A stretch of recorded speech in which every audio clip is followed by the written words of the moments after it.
Di bulan September 2022 lalu, sempat viral di TikTok seorang pria di Bekasi yang bercerita tentang kondisinya mengidap varikokel. Ia mengaku testisnya terasa berat sebelah Sobat K. Nah, seiring berjalannya waktu pun terasa semakin nyeri. Kira-kira apa itu varikokel?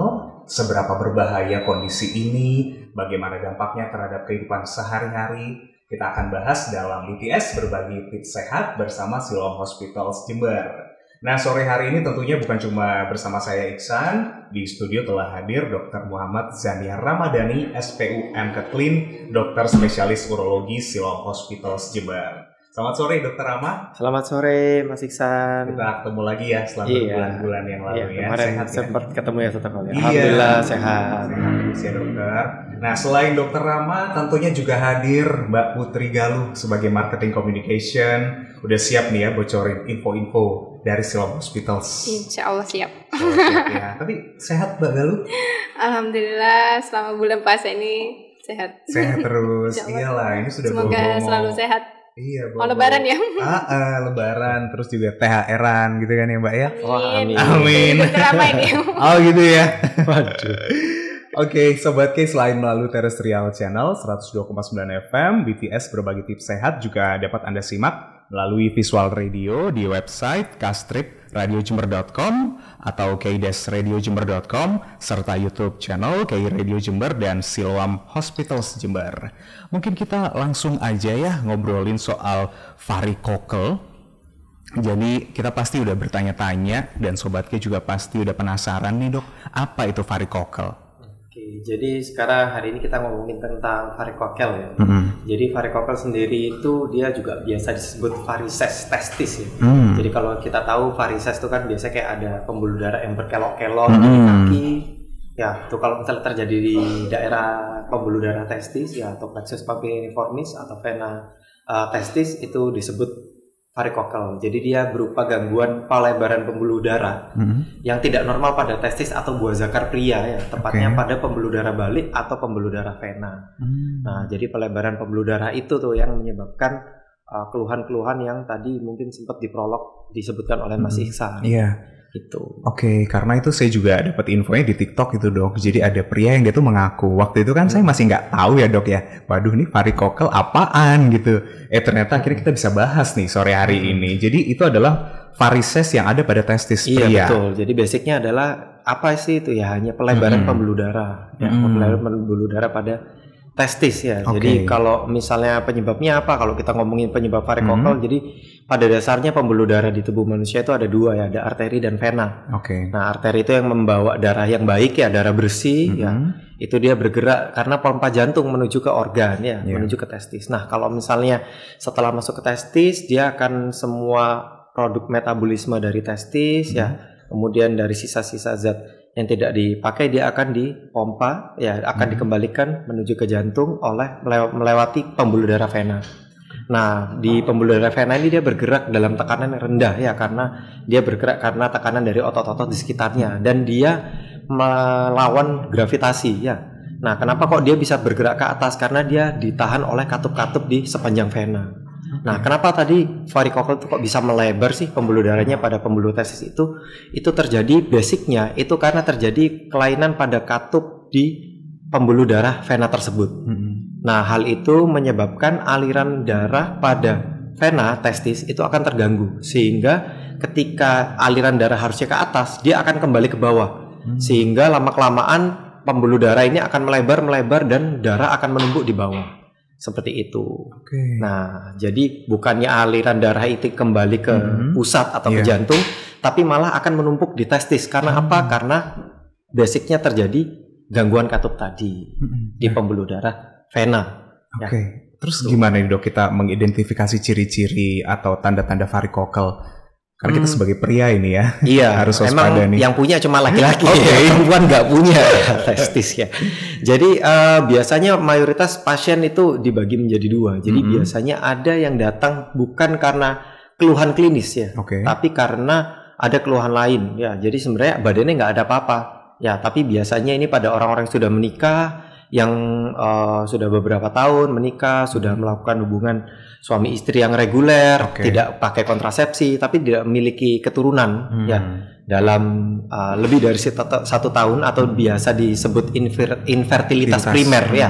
Jadi kemandulan yang primer, ya itu biasanya datang ke dokter mengeluh karena tidak punya keturunan. Tapi sebetulnya di tubuhnya tidak terjadi apa-apa, tidak ada keluhan, tidak ada benjolan, tidak ada macam-macam, dia tidak mengeluh apapun. Tapi ada juga pasien-pasien yang datang dengan keluhan yang nyeri, ya. Jadi ada nyeri di sekitar testis atau di kantong itu ya, atau di daerah selangkangan, kadang bisa menjalar seperti itu. Ya, mayoritas biasanya kalau ada nyeri, ya biasanya di sebelah kiri, mayoritas 90% ada di sebelah kiri. Ya, karena secara anatomi pembuluh darah venanya itu dia bermuara ke venanya ginjal dan itu tegak lurus sehingga dia melawan gravitasinya lebih berat. Jadi mayoritas memang terjadi sebelah kiri walaupun bisa juga terjadi kanan dan kiri ya atau bilateral seperti itu. Kemudian pada kasus-kasus yang sudah advance yang sudah lanjut biasanya pelebaran pembuluh darah ini sudah berat sehingga akan muncul bentukan seperti cacing. Jadi pelebaran pembuluh darah seperti cacing itu yang ada di sekitar kantong skrotum ya atau di kantong telurnya itu ada benjolan pelebaran pembuluh darah yang seperti benjolan seperti cacing yang berkelok-kelok. Nah, itu bisa dilihat langsung ataupun bahkan ketika dia mengejan ya atau misalnya batuk atau saat BAB atau saat berdiri biasanya dia bisa muncul ya. Seperti itu.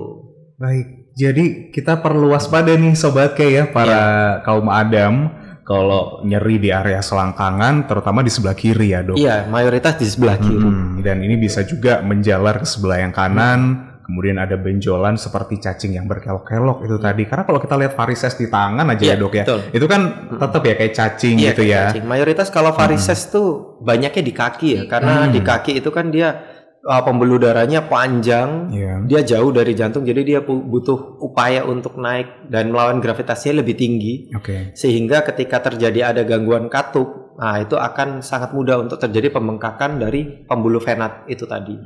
Ya, cuman ini tidak akan terjadi pada pembuluh darah pada orang yang normal ya, karena penyebab utamanya adalah gangguan dari katup itu. Kalau ada gangguan seperti ini apa hanya bisa diidentifikasi di pria dewasa aja, Dok? Sebetulnya memang mayoritas hampir secara epidemiologi itu 15% laki-laki akan mengalami varicocele dengan derajatnya masing-masing. Namun memang karena anak kecil itu relatif jarang mengeluh ya, karena gejalanya biasanya diffuse, nyerinya biasanya tidak terlokalisir dengan baik.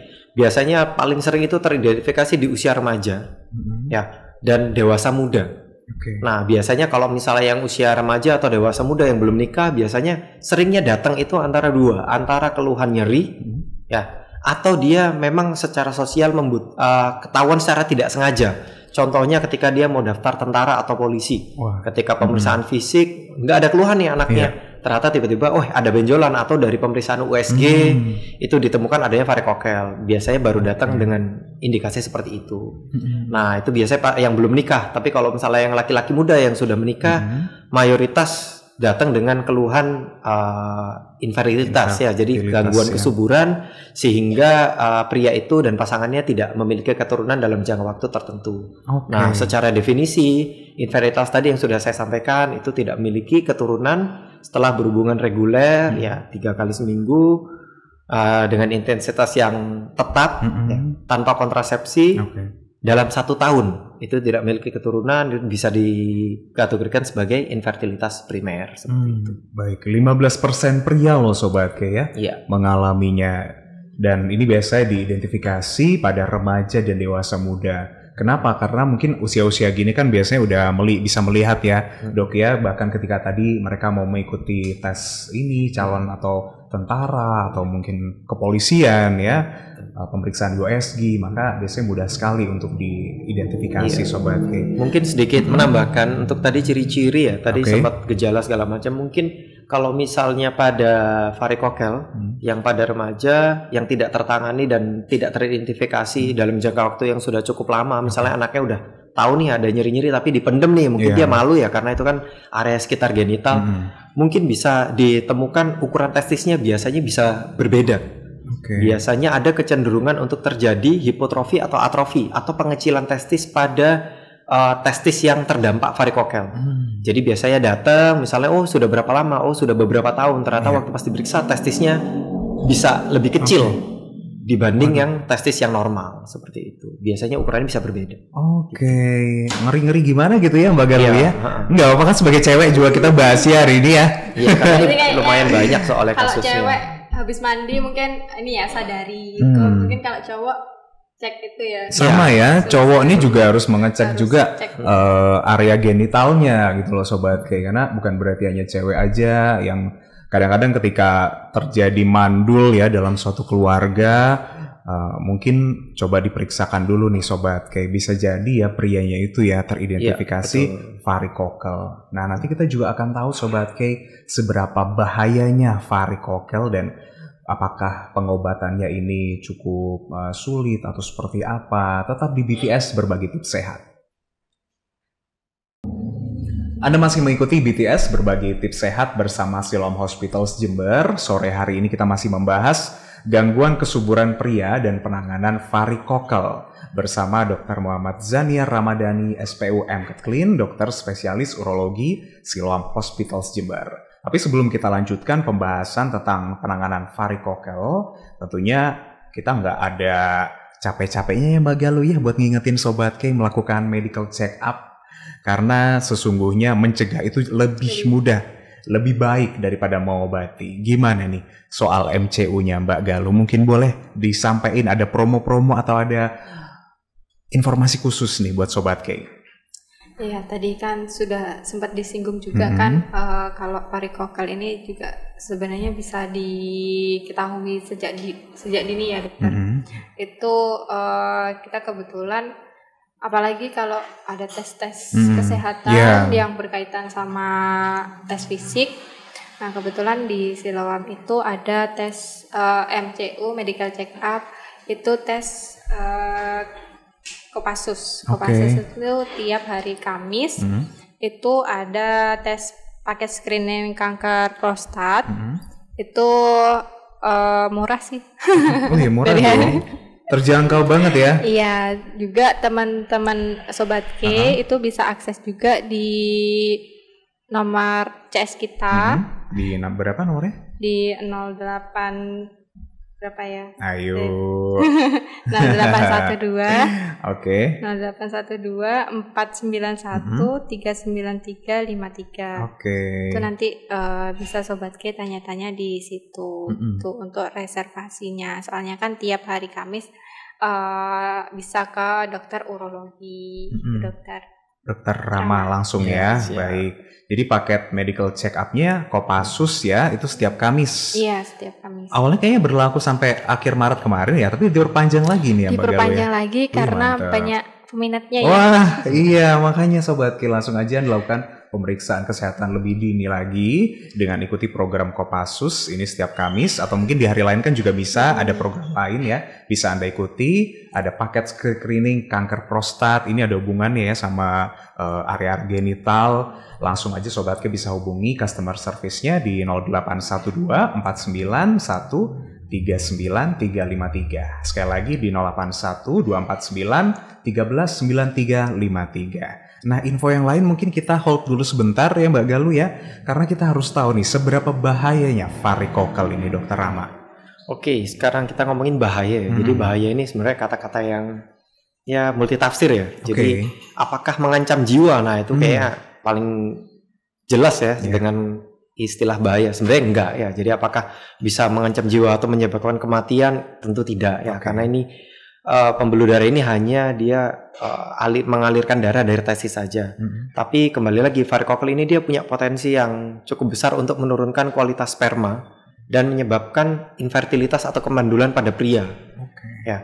Jadi ketika pasangan itu tidak punya keturunan, ya kalau misalnya yang perempuan ini udah jelas nih ya secara pemeriksaan fisik dan hormonal dan lain-lain itu normal, mungkin seorang pria ini juga harus memeriksakan diri. Nah, ketika dia punya varikokel, dia punya potensi yang besar untuk menjadi penyebab ya infertilitas tersebut pada pasangan tersebut. Nah, kenapa sih kok bisa mandul atau infertil atau terjadi penurunan kualitas sperma? Nah, itu terjadi karena ketika terjadi gangguan aliran pembuluh darah vena pada testis tadi kan ada penumpukan darah ya. Jadinya ada penumpukan darah yang menyebabkan pelebaran di plexus pampiniformis. Jadi dia ada pelebaran di pembuluh darah yang di bawah. Itu dia meningkatkan suhu di sekitar testis. Padahal testis itu membutuhkan suhu tertentu ya untuk dapat memproduksi sperma yang normal. Ya, makanya mungkin laki-laki bisa merelate ya, karena yang namanya testis itu dia kalau pada suhu-suhu tertentu ketika dingin ya dia akan mendekat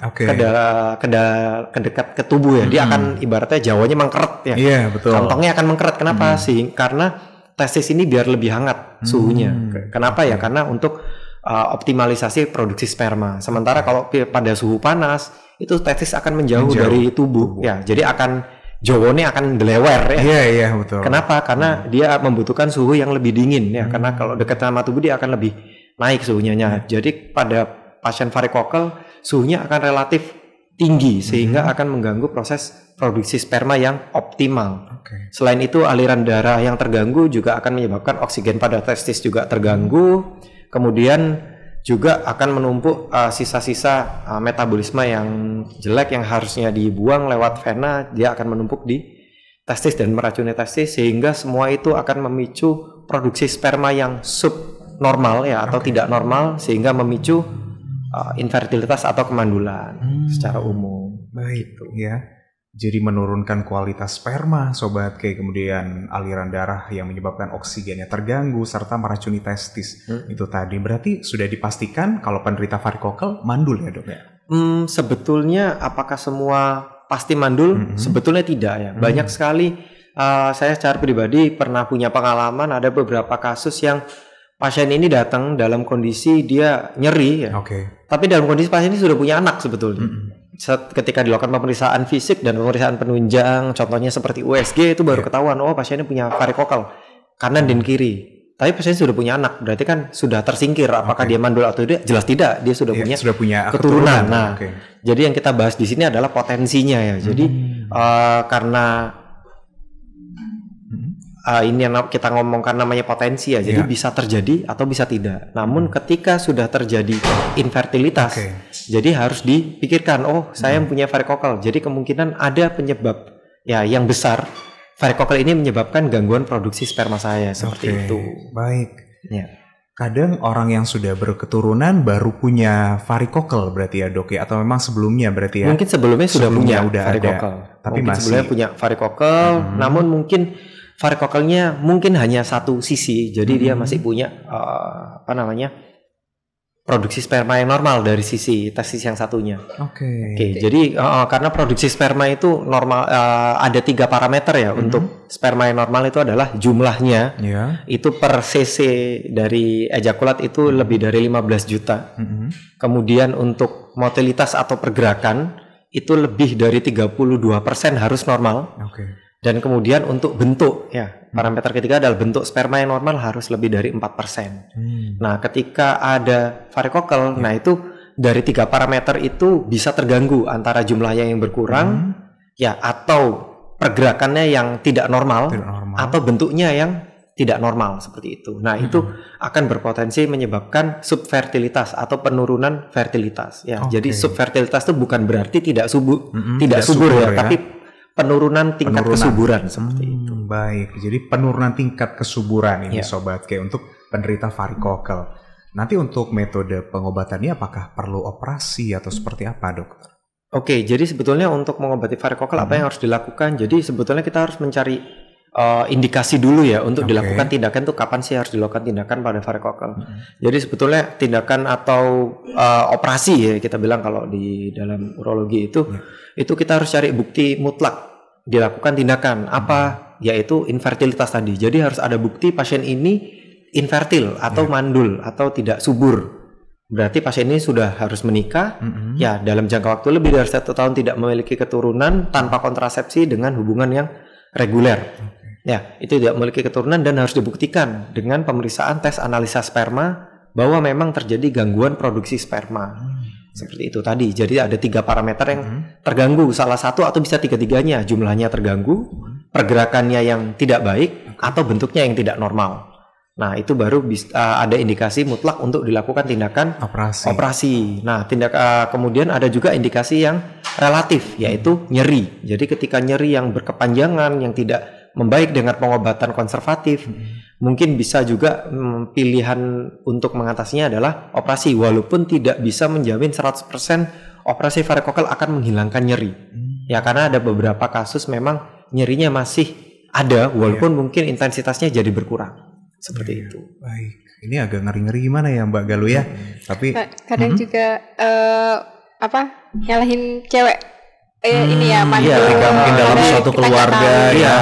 Memang banyak juga. Jadi faktor laki-laki itu juga ada ya terhadap, karena yang namanya anak itu kan dia dihasilkan dari persatuan dari dua buah, sperma dan telur ya. Memang wanita juga punya peran, pria juga punya peran. Nah, di sini yang paling mungkin sering diabaikan dan dipandang sebelah mata adalah dari faktor prianya ya. Karena ketika terjadi ketidaksuburan itu biasanya wanita duluan nih yang dicek-cek macam-macam.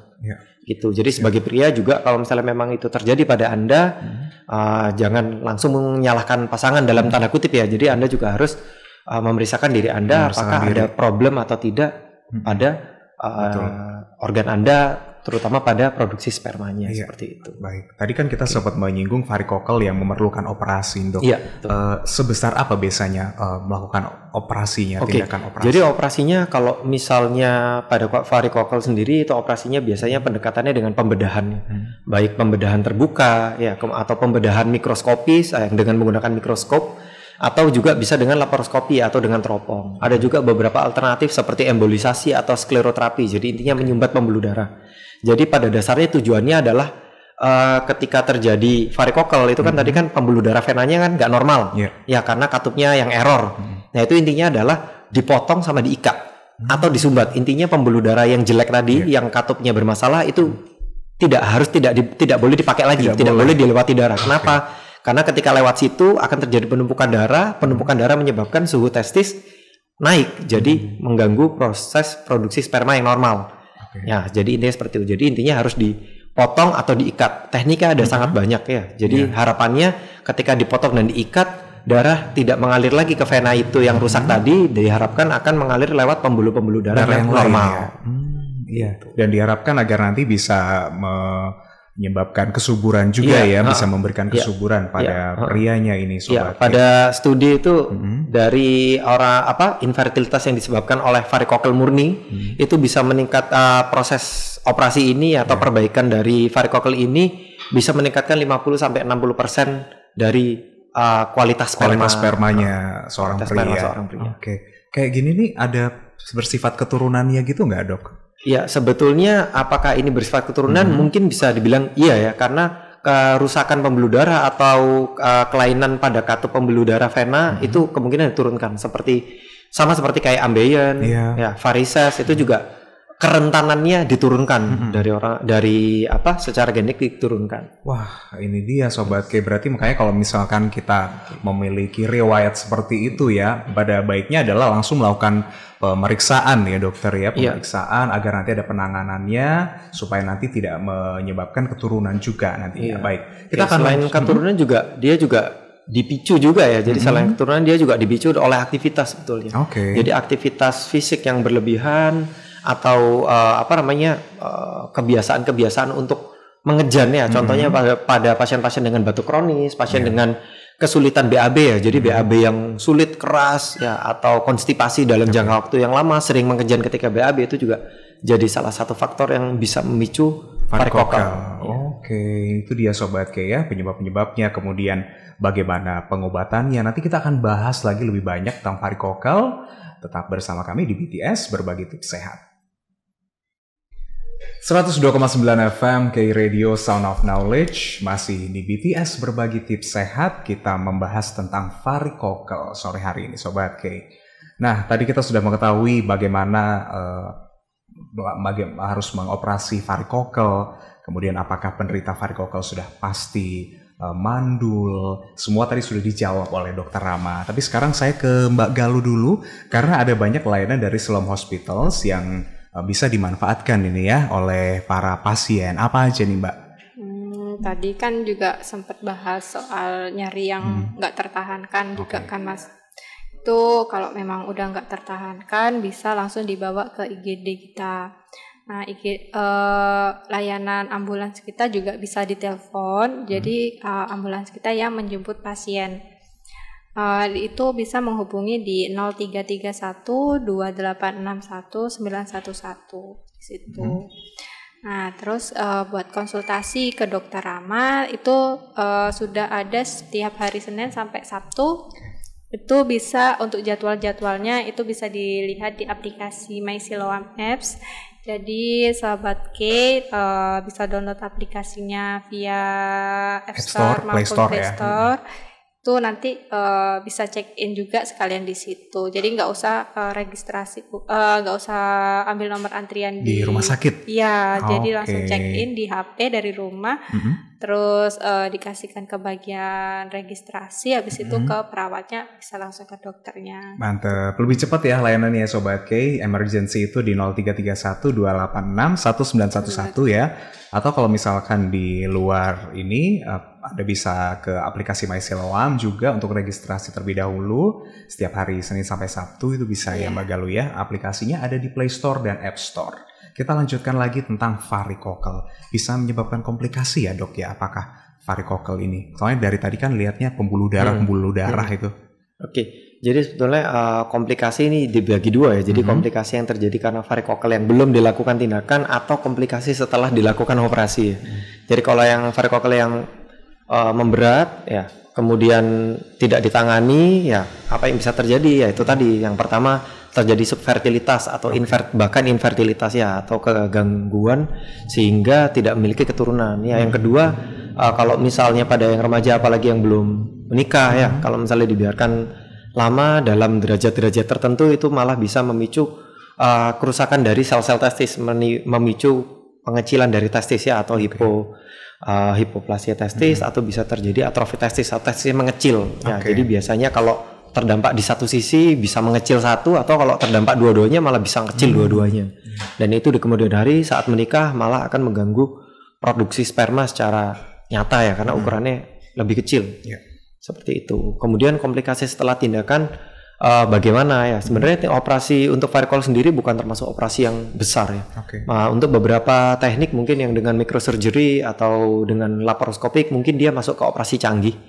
Ya, tapi sebenarnya bukan termasuk operasi yang besar karena sebenarnya tidak membuka banyak ruang dan tidak membuka banyak organ ya, karena memang tujuannya adalah hanya untuk mengambil pembuluh darah dan memotong serta mengikatnya. Ya, sehingga si pembuluh darah yang rusak tadi tidak dilewati oleh darah, sehingga darah akan mengalir lewat pembuluh darah yang normal. Nah, komplikasinya apa setelah operasi? Yang paling sering terjadi adalah yang namanya hidrokeltestis ya. Hidrokeltestis itu adalah terjebaknya cairan perut ya, atau cairan intraperitoneal di dalam sekitaran testis ya. Itu terjadi karena mungkin saat operasi, terutama operasi yang bedah terbuka, bisa terjadi terikat aliran pembuluh limfanya sehingga menyebabkan penumpukan cairan di sekitar testis. Itu paling sering terjadi. Kemudian yang kedua mungkin nyeri ya. Jadi salah satu indikasi untuk dilakukan operasi pada varikokel adalah nyeri yang menetap, yang memburuk ya seiring berjalan waktu dan tidak membaik dengan pengobatan konservatif. Nah, ini bisa dilakukan operasi. Nah, tapi seperti saya bilang sebelumnya, mungkin tidak 100% bisa menghilangkan dan menjamin nyerinya pasti akan hilang. Ya, karena nyeri itu sendiri kadang masih bisa menetap setelah dilakukan operasi walaupun dengan skala yang lebih ringan seperti itu. Kemudian bisa juga terjadi kerusakan testis ya pada teknik-teknik tertentu ya. Juga bisa terjadi kerusakan testis walaupun sangat jarang terjadi ya, karena memang yang diincar adalah pembuluh darah venanya terutama. Seperti itu. Setelah tindakan maupun sebelum ini juga ada ya komplikasinya tetap ya dokter ya. Ya, setiap tindakan seringan apapun, sesederhana apapun, walaupun varikokel ini operasinya termasuk operasi yang bukan operasi berat. Nah tetap ada resikonya. Kalau sebagai penderita varikokel ada pantangan gaya hidupnya mungkin? Sebetulnya untuk pantangan gaya hidup pada penderita varikokel tidak ada yang pasti ya. Jadi intinya boleh melakukan aktivitas, boleh olahraga, tapi tidak berlebihan ya. tapi harus tetap menjaga terutama untuk tekanan di dalam perut. Ya, jadi tekanan intraabdomen atau tekanan perut nih biasanya kadang ini sering naik kalau misalnya pada aktivitas tertentu. Contoh ya pada yang sering fitness nih ya, sering-sering angkat beban.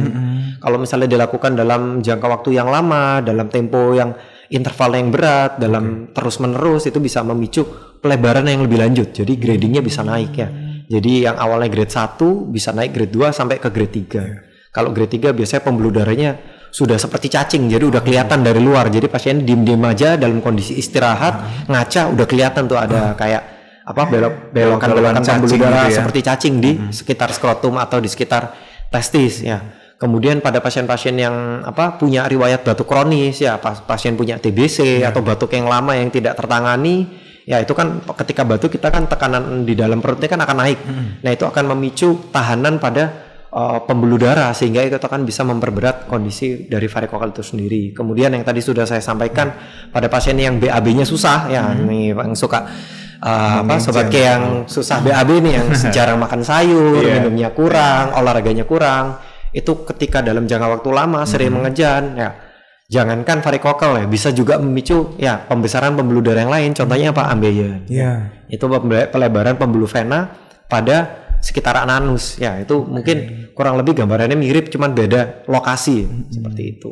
Salah satu yang memang paling sering kita highlight adalah ketika orang melakukan angkat beban terlalu berat ini ya dok ya. Makanya kenapa ada yang bilang jangan sering-sering fitness, nanti mengganggu kesuburan. Mungkin karena ada kaitannya sama varikokal ini ya dok ya. Baik, kalau melihat kita melihat mungkin agak bahaya juga ya varikokal ini, bisa nggak kita mencegahnya nih dok?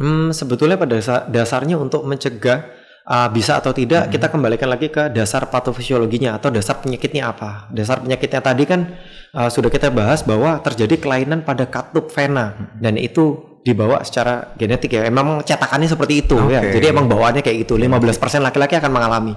Jadi apakah bisa dicegah ya? Pada dasarnya tidak bisa dicegah ya, karena yaitu kelainan katup ini satu atau di lain orang kita nggak tahu siapa yang punya dasar itu. Nah, yang bisa dicegah adalah aktivitasnya yang bisa memicu yang bisa memperberat kondisinya itu apa? Itu tadi aktivitas yang fisik yang berlebihan seperti fitness. Mungkin kita tidak melarang untuk fitness ya, tapi fitness pun juga saya juga pernah fitness juga ya. Itu kan kita pakai seperti sabuk-sabuk untuk ini ya, ikat pinggang khusus untuk fitness. Untuk apa? Untuk membatasi biar tekanan perut ini tidak mendorong tekanan ini tidak ke bawah, sehingga ketekanannya ini hanya terpusat pada perut saja, tidak mendorong organ bagian bawah kita. Iya, jadi itu untuk sabuknya itu fungsinya untuk membatasi tekanan biar tidak menuju ke bawah. Intinya seperti itu. Iya, makanya kalau di tempat-tempat gym yang ini udah ini ya, kita diimbau untuk seperti itu ya. Biasanya kan kalau misalnya orang yang udah keker banget itu yang pakai beban-bebannya sangat berat, dia pasti kan pakai ikat pinggang yang besar, yang ketat gitu ya. Itu tujuannya untuk itu. Tujuannya untuk itu berarti sobat. Iya, betul. Ya, berarti, salah satunya ya itu salah satu yang bisa terpicu selain varikokal juga hernia. Itu yang mungkin sering terjadi ya pada orang-orang yang suka fitness dengan beban-beban yang berat. Baik. Bisa sembuh total nggak kira-kira? Oke, apakah bisa sembuh total? Bisa dengan tindakan atau operasi yang tepat. Ya, jadi kalau misalnya karena basicnya tadi ada gangguan pembuluh darah, ketika dibiarkan apakah bisa hilang sendiri? Sebetulnya tidak ya, karena memang sudah terlanjur melebar, pembuluh darah yang udah melebar dia tidak bisa tiba-tiba menyempit sendiri. Kenapa? Ya karena katupnya tadi tidak bisa tiba-tiba dari yang abnormal jadi tiba-tiba jadi normal. Nah, itu nggak bisa. Nah, tapi kalau dengan sudah melebar dengan indikasi tertentu dilakukan tindakan operasi bisa sembuh ya, intinya bisa membaik pembuluh darahnya, akan terbentuk pembuluh darah yang baik atau yang baru. Nah, tapi untuk potensi sendiri untuk peningkatan kualitas sperma mungkin sekitar 50-60% bisa meningkat kualitas spermanya, sehingga nanti diharapkan dapat tetap memiliki keturunan baik dengan hubungan yang alami atau bisa dengan ART ya, atau assisted reproductive terapi ya, atau teknologi. Jadi dengan fertilisasi berbantu ya. Jadi dengan bisa dengan inseminasi buatan atau bisa juga dengan bayi tabung. Nah, ya. Baik, ini yang akan kita bahas juga nanti Sobat K, karena ada mitos-mitos dan fakta-fakta yang bertebaran tentang varikokal. Tapi nanti Sobat K ya, kita akan bahas selengkapnya setelah yang berikut ini. Seperti biasa kalau di sesi terakhir kita akan membahas mitos dan fakta yang bertebaran tentang pembahasan kita Sobat K. Kali ini mengenai varikokel. Yang pertama nih Sobat K. Siap-siap ya dokter ya dan Mbak Galuh yang menunjukkan ini apakah mitos atau fakta. Merokok berpeluang terhadap varikokel. Oke, mungkin saya jawab mungkin mitos ya. Mitos. Iya, karena sebetulnya rokok sendiri itu dia juga dapat menurunkan kualitas sperma. Ya. Rokok itu sendiri. Jadi kalau pada kasus-kasus pada infertilitas dengan pasien yang merokok, jadi misalnya pasiennya udah nggak punya anak nih beberapa tahun, kemudian dia tanya, Pak merokok atau tidak merokok? Itu rokoknya juga harus di stop dulu. Ya karena dia punya mekanisme sendiri untuk dapat menurunkan kualitas spermanya. Ya, terlepas dari si varikokel itu sendiri. Jadi kalau misalnya varikokelnya udah diobati nih, kemudian rokoknya masih terus lanjut, itu berpotensi untuk tidak jadinya tidak optimal hasilnya ya. Padahal operasi varikokel sendiri kalaupun dilakukan tindakan itu juga tidak 100% bisa mengembalikan 100% kualitas dari sperma gitu. Jadi tetap rokoknya harus di stop. Oke, mitos ya. Memang rokok harus selalu di stop. Aduh, dampaknya banyak soalnya rokok itu. Iya, dampaknya banyak ya apalagi terhadap fertilitas ya. Yang berikutnya, sering masturbasi bisa memperparah varikokel. Oke, mitos atau mungkin fakta? Mitos lagi ya. Oke, karena penyebabnya apa? Karena penyebab varikokel sendiri mungkin tadi sudah dibahas berulang-ulang bahwa terjadi kelainan pada katup pembuluh darah ya. Jadi untuk dan kemudian yang bisa memperberat adalah tekanan di dalam intraabdomen atau tekanan perut. Nah, kalau misalnya kita pas masturbasi mungkin bukan aktivitas yang termasuk meningkatkan ini ya, meningkatkan tekanan di dalam perut ya. Jadi tidak menambah hambatan pada si pembuluh vena itu tadi. Jadi mungkin tidak ada kaitannya dengan derajat varikokel yang lebih berat. Oke, cuman ya jangan dilakukan terus-menerus ya Sobat K ya. Bahaya juga ini. Ada efek-efek lain ya pastinya. Ketika tadi ketika dokter Ramo bilang itu mitos, tapi bukan berarti dihalalkan juga buat Anda. Yang berikutnya, penderita varikokel dilarang bersepeda. Oke, mitos atau fakta? Mitos ya. Masih mitos juga ya. Mitos karena sebetulnya aktivitas-aktivitas bersepeda itu boleh ya dilakukan. Ya boleh tetap dilakukan kecuali dia dalam kadar yang berlebihan ya. Oh, intensitasnya ya. Saya kebetulan juga suka bersepeda ya. Mungkin teman-teman kiri dia yang suka boleh sepeda, ya. Mungkin bisa ngajak saya sepedaan. Siap-siap. Ya, kalau misalnya ada beberapa pesepeda itu yang suka sepedaan yang sangat jauh ya, sangat telas segala macam. Tapi selama dia menggunakan sepeda yang tepat dengan fitting yang baik, dengan sadel yang baik, dengan postur yang baik dan tidak menyebabkan peningkatan di perut ya dalam jangka waktu yang panjang, harusnya sih aman. Gitu. Oke, yang penting dilihat lagi ya ketika pola bersepedanya itu ya. Tergantung bersepedanya ya. Kalau misalnya bersepedanya suka nanjak-nanjak ya, nanjak gunung berulang-ulang gitu setiap hari, nah itu baru mungkin tidak direkomendasikan. Tapi mungkin tidak ada kaitannya langsung dengan varikokel. Tidak ada kaitannya langsung tapi yang pasti. Cuman khawatirnya ke penyakit yang lain juga ya nanti ya dok ya. Ada pengaruhnya juga. Yang berikutnya, penderita varikokel bisa memiliki anak dengan prosedur bayi tabung. Oke, saya jawab mungkin fakta ya. Fakta. Jadi pada penderita varikokel sendiri intinya tadi mungkin tidak melulu terjadi infertilitas ya atau ketidakmampuan, tapi yang mungkin istilah yang lebih tepat yang sekarang lebih sering dipakai adalah subfertilitas. Jadi spermanya ini tidak normal ya, tapi mungkin masih bisa ditemukan sperma yang baik. Ya, ada yang namanya azoospermia atau tidak ada sperma sama sekali di dalam ejakulat. Jadi ketika kita keluar ya ejakulasi itu tidak ada spermanya sama sekali. Nah, itu ada kondisi seperti itu. Nah, ketika dilakukan perbaikan varikokel itu harapannya akan didapatkan ya, akan meningkatkan proses produksi sperma sehingga didapatkan sperma yang berkualitas yang baik, yang normal. Walaupun mungkin tadi secara jumlah, secara gerakan atau secara bentuk mungkin tidak optimal. Tapi ketika ada sperma itu masih bisa diupayakan untuk memiliki keturunan walaupun tidak dengan hubungan yang alami tapi bisa dengan reproduksi berbantu ya. Contohnya adalah inseminasi buatan atau bayi tabung. Ya, karena pada dasarnya untuk bisa membuahi satu sel telur itu hanya dibutuhkan satu sperma.